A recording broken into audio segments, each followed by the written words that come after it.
La beauceronne Sonia Bolduc caressait un rêve alors qu'elle poursuivait sa formation à titre d'enseignante en éducation physique, soit celui de traverser une partie de l'Europe à vélo.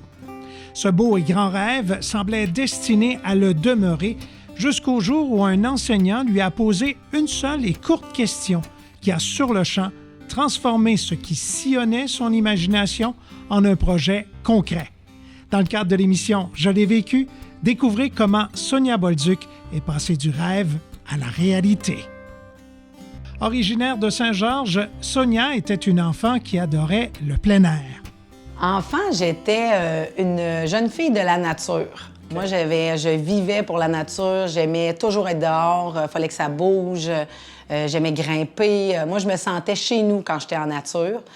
J'étais une petite fille qui était très, très curieuse. Puis j'avais un côté aussi sensible. Donc, j'avais un côté qui était très, tu sais, au niveau de l'humain. Donc, j'adorais questionner les adultes. Donc, c'était pas mal ça que j'étais quand j'étais petite. À l'adolescence, le sport a pris une grande place dans sa vie. C'est vraiment là où est-ce que mon identité s'est plus, justement, concrétisée. Pour moi, le sport, c'est devenu vraiment une façon d'être. C'est devenu, dans le fond, mon identité. C'était pas juste pour la performance, c'était pas juste pour un sport en soi.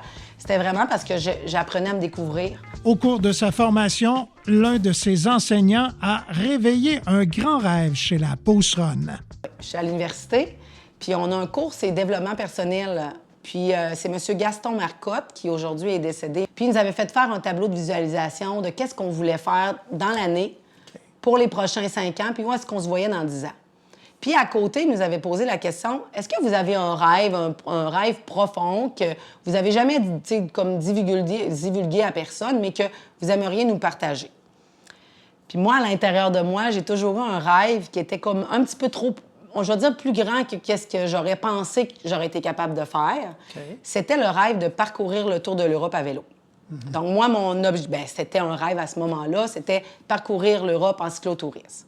Mais je n'avais jamais parlé à personne parce que pour moi, c'était tellement grand que je me disais, ça va rester un rêve. Et lui, quand je l'ai partagé, il m'a regardé puis il m'a dit, « Ah ouais, c'est quand tu veux le faire? » Il dit, « Tu vas le faire quand? » Puis il dit, « Quand tu vas avoir terminé, il dit, je veux que tu m'envoies une photo. » Bien, moi, à ce moment-là, ça l'a fait, bien voyons donc, ça se peut-tu que ça soit vrai? Ça se peut-tu que réellement Sonia Bolduc puisse rêver, mais puisse aussi le faire? En l'espace d'un instant, le rêve est devenu un projet. Je me suis sentie allumée comme un sapin de Noël, là, si je peux me permettre l'expression, mais là, il y a vraiment quelque chose à l'intérieur de moi. C'est comme si là, la petite Sonia ou l'âme, ou appelez ça comme vous voulez, là, il y a quelque chose qui s'est vraiment allumé à l'intérieur de moi. Puis j'ai dit, ben là, ça se peut. Donc là, je suis repartie de ce cours-là. Je suis arrivée à mon appartement, je vais m'en rappeler toute ma vie. Je suis partie, je suis allée chercher un gros carton. Puis là, j'ai dit, Sonia, visualise-le. Là, c'est comme si là, ça pouvait être réel. J'ai marqué « Parcourir le tour de l'Europe à vélo en cyclotourisme à la fin de mon baccalauréat ». Si une amie devait l'accompagner dans son périple, celle-ci a dû, à regret, décliner l'invitation. Toutefois, la vie a mis sur la route de Sonia un autre cycliste prêt à mouliner vers l'Europe. Ça a donné qu'une semaine après lui avoir parlé, moi, je travaillais à la cage au sport dans ce temps-là, à Saint-Georges-de-Beauce. Puis je servais un gars qui s'appelle Martin Frédéric. Puis Martin Frédéric, lui, je lui demande comment ça va. C'est un gars que je connaissais comme ça, une connaissance, que j'avais été au secondaire avec lui, mais c'était pas un ami là, proche, c'était vraiment une connaissance. Puis j'ai dit, comment ça va? Ah, il dit, ça va moyen. Il dit, j'étais supposé de faire le tour du Canada à vélo avec mes chums de gars. Puis il dit, finalement, ils ont décidé qu'ils partent en Asie. Ah! Fait que là, j'ai dit, j'aurai un projet pour toi demain. Appelle-moi si ça t'intéresse. Puis c'est comme ça que ça a commencé.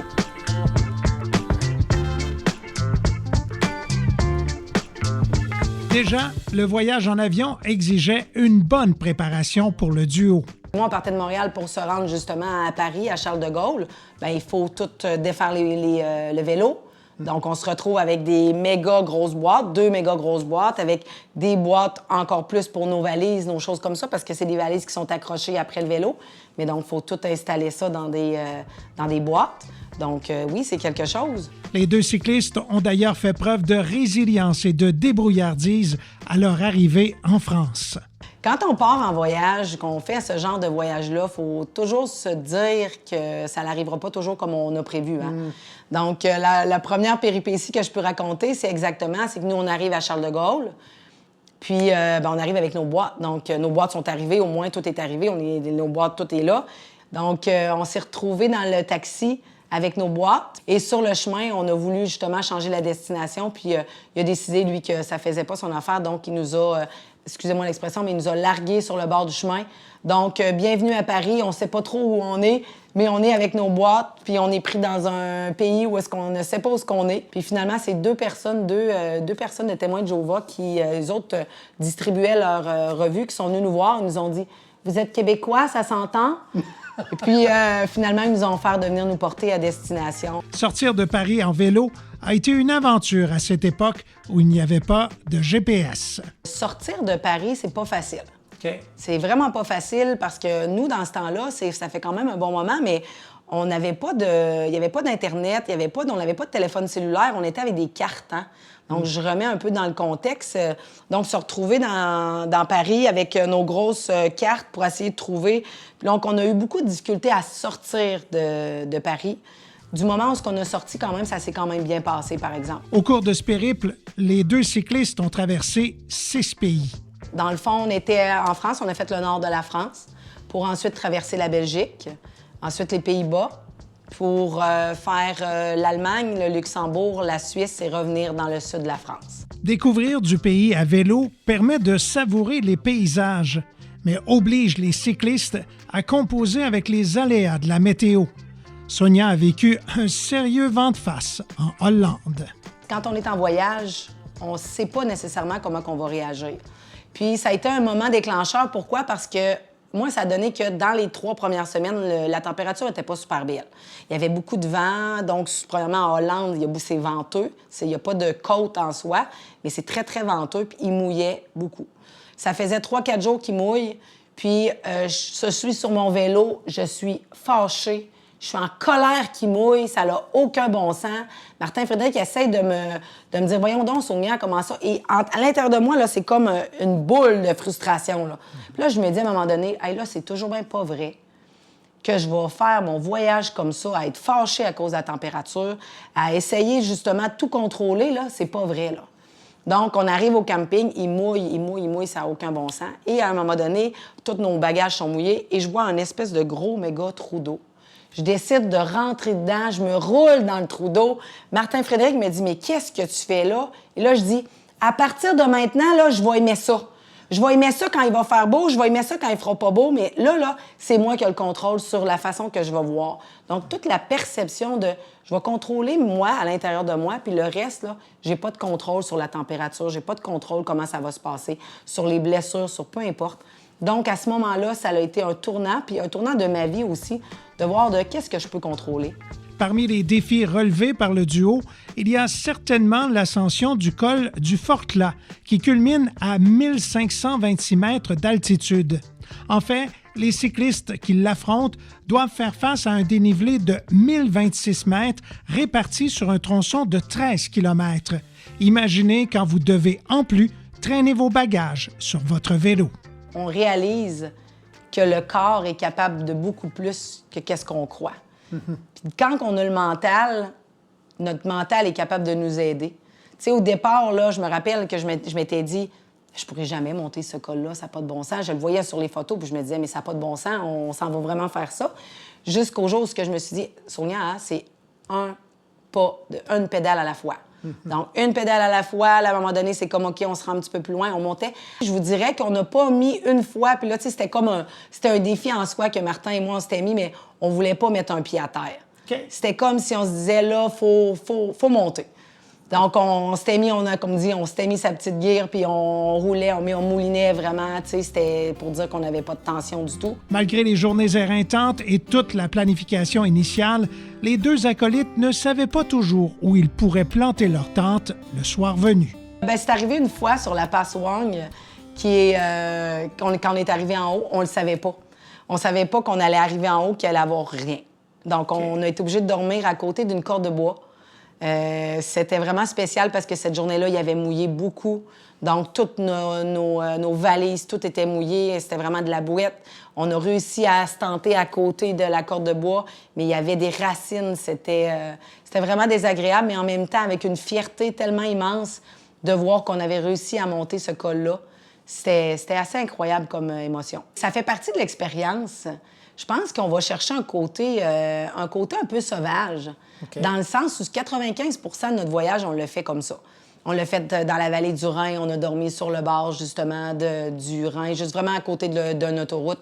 Après ça, on a dormi dans des champs. Donc, ça faisait comme partie de notre voyage. Si un périple du genre offre des défis de haut niveau, il offre aussi des récompenses inoubliables, comme à Lausanne, en Suisse. Ce qui est spécial, c'est que quand tu roules, d'un côté, tu as les vignes qui montent à 300-400 mètres d'altitude, 300-400 pieds. Puis de l'autre côté, on voyait le lac Lausanne ou le lac Léman, justement, qui est à Lausanne, une partie en Suisse. Puis c'est comme juste irréel. On vit, on roule, puis on se dit, on est en train de vivre ça, là, ce moment-là. Puis à un moment donné, on était sur le coin d'un camping, justement, qui était juste à côté du lac Léman.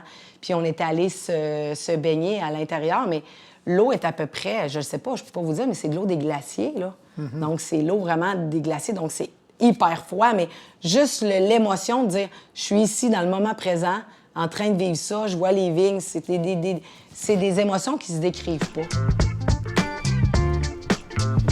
Bonne amie de celle-ci, Sonia Lapointe nous décrit les qualités de la Beauceronne.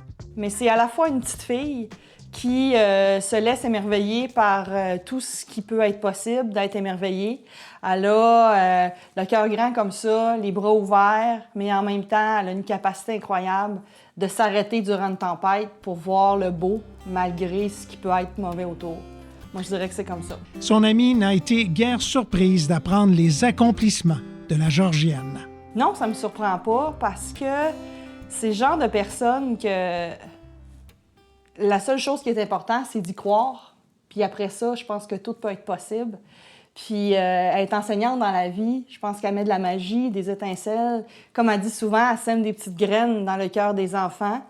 Et je suis pas étonnée qu'elle-même, elle ait fait ça, puis ça l'a semé des petites graines dans sa vie. Il faut d'abord croire en ses rêves pour les réaliser. Bien sûr, c'est la persévérance, la résilience, mais je pense que la première chose, c'est vraiment de croire que c'est possible.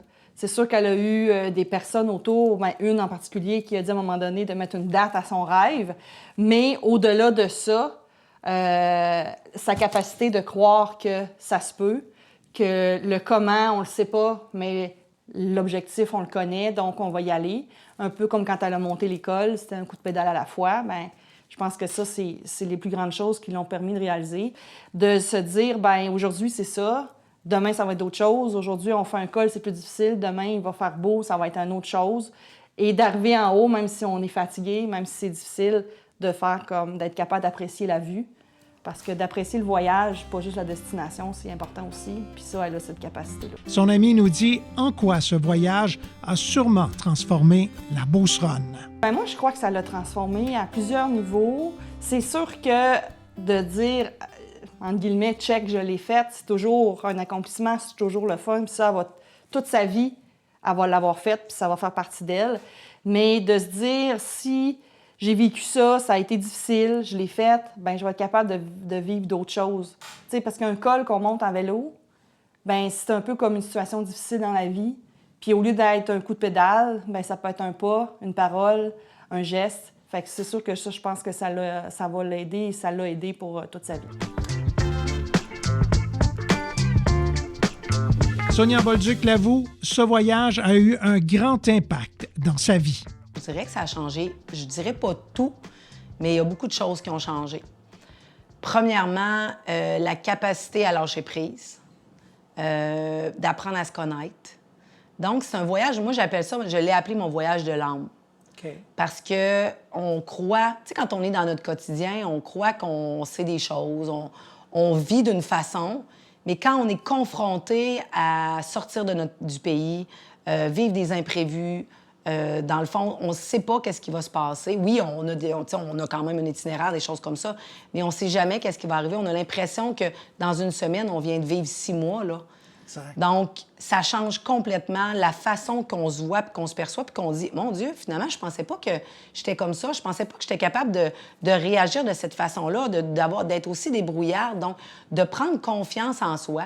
Donc, c'est ça que je vous dirais que ça l'a changé, de travailler au niveau de la résilience, de la confiance en soi. De relever ces défis a généré une grande source de fierté tout en offrant de belles leçons d'humilité devant cette immensité. Ça, je vous dirais, quand on a fait nos cols, ça l'a été même au niveau du Vercors. On est allé dans le Vercors, justement, là, au niveau de la France, puis c'était incroyable, là. Tu sais, on monte, puis à un moment donné, on se dit, ça se peut pas qu'on soit aussi minuscule dans l'immensité de la nature. Puis de réaliser qu'on est en train de vivre ce moment-là, puis c'est difficile. Tu sais, c'est difficile, qu'est-ce qu'on a vécu, mais en même temps, c'est tellement beau. Puis en même temps, il y a une fierté derrière ça, parce que tu dis, je l'ai faite, je l'ai fait. Puis à ce moment-là où ce que je l'ai fait, c'était pas évident. Donc, d'être capable de se parler pour avancer. Exact. Donc, pour moi, aujourd'hui, ça fait partie, justement, d'avancer un pas à la fois. Ce voyage a contribué à construire une partie de la personne qu'elle est aujourd'hui. C'est comme si aujourd'hui, la femme que je suis versus quand c'est arrivé, bien, c'est comme si tout ce voyage-là a construit la personne que je suis aujourd'hui. La Beauceronne nous précise comment cette expérience a marqué sa vie. Premièrement, que tout est possible, qu'il faut croire en nos rêves. Puis souvent, surtout, puis je me le dis à moi aussi, là. Quand je le dis, cette phrase-là, je me la dis à moi aussi, mais souvent, on a des excuses. Ah, les enfants, le quotidien, on travaille, surtout quand on vieillit, tu sais. Mais je pense que quand quelque chose est important pour nous, il faut mettre en place, puis il faut se créer des objectifs. Ça m'a appris la résilience, ça m'a appris la bienveillance, ça m'a appris la gratitude. Ça m'a appris aussi à profiter du moment présent. De voir dans les petites choses la simplicité, mais de reconnaître à quel point que c'est beau. Donc, tu sais, les paysages que j'ai... en tout cas, peu importe le paysage, tout ce que j'ai vécu, les rencontres avec les gens, le côté humain, tout ce qu'on va chercher, la richesse de discuter, de partager, d'être capable de communiquer avec des gens d'autres pays, des gens qui ont vécu d'autres choses. Si elle devait refaire ce même périple aujourd'hui avec le recul et l'expérience, celle-ci prendrait davantage le temps de savourer. Vous m'avez posé la question tantôt si on avait gardé l'itinéraire. Je me donnerais plus de lassitude, plus de liberté dans ce voyage-là, de dire si on a envie de rester une journée ou plus, une journée ou deux de plus à un endroit pour visiter, pour prendre le temps de s'imprégner justement de cette culture-là, de partager avec les gens, ça, c'est ce que je ferais. Puis je prendrais vraiment plus mon temps, justement encore plus. Puis d'être un petit peu moins dans la performance. Okay. Un petit peu moins dans la performance. Je dis pas que je l'étais à outrance, là, mais justement, tu sais, on voulait monter nos cols puis on se donnait des objectifs. Mais je pense que ça serait plus à profiter justement du moment présent dans la simplicité. Sonia Bolduc caressait un grand rêve, soit celui de traverser une partie de l'Europe à vélo. Celle qui imaginait ce beau périple s'est mise en mode action lorsque son enseignant, Gaston Marcotte, lui a posé cette simple et courte question. Quand? Quand prévois-tu réaliser ton rêve? Il n'en fallait pas plus pour que le rêve devienne un projet. Ce rêve, qui a obligé celle-ci et son comparse à se dépasser, a marqué sa vie. Celle qui a mouliné sur les plaines de l'Europe et les cols des Alpes a découvert de nombreux paysages parfois lumineux et d'autres fois plus obscurs. Si ce voyage en a été un où la Beauceronne a fait face à ses propres montagnes ainsi qu'à ses journées de pluie qui parfois viennent obscurcir le voyage de la vie, elle s'est aussi prouvée qu'elle pouvait danser sur son vélo pour gravir les plus hautes montagnes et repousser ses limites, même quand son corps semblait croire qu'il n'en pouvait plus. Pour son dépassement de soi, Sonia Bolduc peut affirmer « Moi, je l'ai vécu ».